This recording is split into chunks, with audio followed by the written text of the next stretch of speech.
प्रदेश अध्यक्ष गीता बिंद जी, सुनेखर कुमार सुमन जी, बैजनाथ बिंद जी, सिखेश्वर बिंद जी, प्रदीप बिंद जी, पारस बिंद जी, राजेश बिंद जी, बंटू बिंद जी, अंजन बिंद जी, सुनील बिंद जी और तमाम जयप्रकाश जी, तमाम हमारे वीआईपी पार्टी के वरिष्ठ नेतागण, महागठबंधन के सभी नेतागण, विजय प्रकाश जी, तमाम वीआईपी पार्टी महागठबंधन के नेतागण, आप सभी को और बड़े संख्या में धूप में खड़ा हमारे युवा साथी, सम्मानित कार्यक्रम, माता बहन, मीडिया के साथी सभी को सन पल्ला मुख्य सैनिक की ओर से नमस्कार प्रणाम। साथियों, ये चुनाव का समय है, लेकिन इस साल का चुनाव जो है वो हमेशा के चुनाव से अलग है। वो क्यों? क्योंकि इस बार का चुनाव जो है वो संविधान बचाने का, साथियों, संविधान बचाने का चुनाव है। आज देश आजाद है। इस देश को आजादी दिलाने के लिए हमारे पूर्वज ने संघर्ष किया पौने 200 साल, तब जाके देश आजाद हुआ और आजादी के बाद हमें संविधान मिला। आज जिस जगह पे भी हम लोग पहुंचे हैं, ये संविधान का देन है। आज आपके सामने में मंच पर अगर हम अपनी बात को सीना चौड़ा करके, अगर बात सर उठाकर अगर अपनी बात को रखने का हैसियत अगर है, तो बाबा साहब भीमराव अंबेडकर का देन है कि संविधान हमको वो ताकत दिया है। संविधान से पहले तो हमसे लोग बात नहीं करना चाहते थे, हमें बगल में बैठाना नहीं चाहते थे, लेकिन बाबा साहब का देन है कि आज हम इस मुकाम पे पहुंचे हैं। तो इसलिए साथियों, ये संविधान है तो हम हैं, हमारा कल रहेगा। अगर संविधान बदल जाएगा तो हमारा कल जो है, जो ऐसा आज है वैसा नहीं रहेगा। तो इसलिए साथियों, ये जो देश के प्रधानमंत्री हैं, 2014 में आए, आपसे वादा किए कि हम आपके अच्छे दिन लाएंगे। उन्होंने देश के युवा से वादा किया कि हर साल 2 करोड़ युवा को नौकरी देंगे। उन्होंने गरीब किसान भाई से वादा किया कि हर किसान को आमदनी दुगुना करेंगे। देश के लोगों से वादा किए कि विदेश में काला धन है वो भारत में लाएंगे, हर किसी के खाता में 15-15 लाख रुपया देंगे। उन्होंने कहा कि हर गरीब का घर पक्का का बना के देंगे। हम मोदी जी से पूछना चाहते हैं कि मोदी जी, वो आपका वादा कहां गया? जो आपने कहा था हर युवा को नौकरी देंगे, वो वादा कहां गया? आप गरीब किसान का आमदनी दुगुना करने की बात किए, वो कहां गया? कोई जवाब नहीं है उनके पास। आप बताइए, देश का प्रधानमंत्री जी 140 करोड़ का माई बाप है, वो सबको एक चश्मा से देखना चाहिए। लेकिन मोदी जी जैसा अपना कपड़ा बदलते हैं एक दिन में 5-5 बार, वैसे हमें दिन भर में 5 बार चश्मा भी बदल देते हैं। अलग अलग जाति को अलग अलग चश्मा से देखते हैं, अलग अलग धर्म वाले लोगों को अलग अलग चश्मा से देखते हैं। और हम लोग कुछ भी कहे तो हमको दुश्मन मानते हैं, विरोधी मानते हैं। अरे भाई, हम तो आपके विरोधी नहीं है, हम आपके तीसरी आंख है। जो आप नहीं देखते हैं वही बात को मैं बताता हूं, ताकि वो देखिए और जनता का काम कीजिए।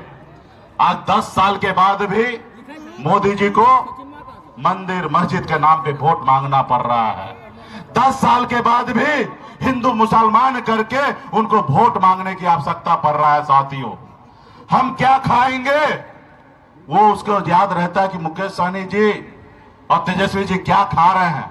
खा हम रहे हैं मछली और कांटा मोदी जी को गला में गर रहा। बताइए,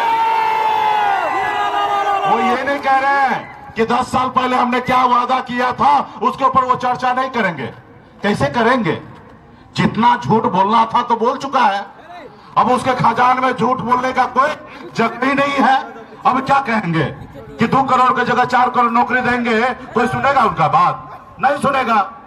तो जितना उनको झूठ बोलना था बोल दिया, अभी नफरत की राजनीति कर रहे हैं। बताइए, इस देश में 140 करोड़ की आबादी है। हम सब मिलकर, हमारे पूर्वज ने मिलकर देश को आजादी दिलाया, चाहे वो हिंदू हो, मुसलमान हो, सिख हो, ईसाई हो, हर जाति धर्म के मजहब के लोगों ने मिलकर इस देश को आजादी दिलाया। और आज हम लोग सब मिलजुल के रह रहे हैं।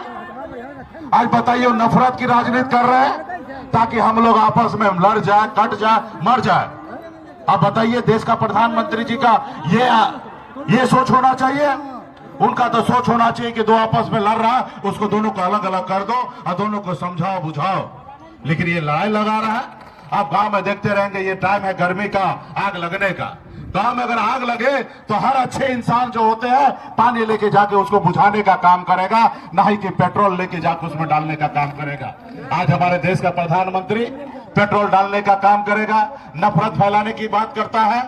तो इसलिए साथियों, इस सरकार को बदलना जरूरी है। अगर आप नहीं बदलेंगे तो आने वाला हमारा पीढ़ी जो है वो आप सबको, हम सबको माफ नहीं करेगा। साथियों, माफ नहीं करेगा। हमारे आने वाला पीढ़ी कहेंगे कि आप इस संसार में इंसान के रूप में आप जन्म लिए हैं। इस संसार में जितने भी प्राणी हैं सबसे सर्वश्रेष्ठ इंसान होता है। वो इसलिए क्योंकि इंसान को सोचने समझने का शक्ति होता है। साथियों, शक्ति होता है। और उसके बाद भी आप दूसरे को, एक बार आप गलती कर दिए, दूसरी बार भी आपने गलती कर दिया, मोदी जी को ले आया, और तीसरी बार भी गलती करेंगे तो आपके आने वाला पीढ़ी आपको माफ नहीं करेगा। वो कहेंगे कि आप लोग ना समझ थे इसलिए उनको ले आए। तो इसलिए साथियों, हमको गलती को भी दोहराना नहीं है, तिवारा नहीं है। हम लोगों को इनको बदलना है। ये सरकार, आप बताइए ना, गुंडा वाला सरकार है। धंधा लो और चंदा दो। आप बताइए, ये देश का प्रधानमंत्री ऐसा करेगा कि हम आपको टेंडर देते, इसके बदले में हमको चंदा दो, और जो चंदा नहीं देगा उसको ईडी सीबीआई का नोटिस भेज देता है। जैसे गांव में देखते होंगे, गुंडा होता है जो किसी से हफ्ता वसूली करता है कि तुम ज्यादा पैसा कमाते हो, थोड़ा हमको भी दो। उसी तरीके से मोदी जी कर रहे हैं कि जो लोग उद्योगपति पैसा नहीं दे रहे हैं तो उसको ईडी का नोटिस भेज दो, और जब ईडी का नोटिस चला जाता है बेचारा डर से उसको चंदा दे देता है, और जब चंदा दे देता है तो ईडी का नोटिस को वापस ले लेता है। आपने देखा ना, 16,000 करोड़ रुपया वो उगाही किए हैं। उसके बाद मोदी जी कोई भारतीय जनता पार्टी नहीं चला रहे, वो कंपनी चला रहे, कंपनी। आप सबको पता होगा, देश के लोग नोटबंदी के टाइम में परेशान था, और उस समय मोदी जी हर राज्य में, हर जिला में ऑफिस के लिए जमीन खरीदने के लिए परेशान था। क्या सही है कि नहीं है? आज आपके जिला में मोदी जी का अपना ऑफिस है ना, भारतीय जनता पार्टी का। आज उन्होंने अपना जमीन खरीद कर ऑफिस बना लिया। अब बताइए, पार्टी चला रहा, ऑफिस कंपनी चला रहा है। इसलिए साथियों, ऐसे सरकार को